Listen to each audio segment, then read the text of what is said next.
Ey yazıq!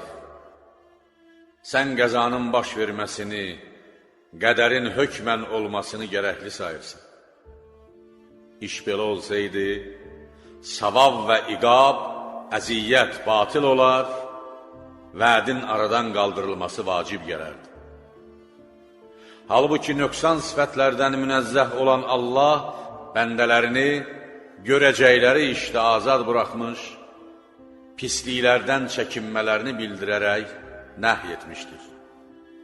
Əmr də, nəh də bəndənin ixtiyarını əlindən almamış, qüdrətini yox etməmişdir. Onlara asan olanı təklif etmiş, çətin olanı isə buyurmamışdır. Az yaxşılığa çox savab vermişdir. Bəndə məğlub olanda üsyan etməz, məcbur olaraq itaət etməz.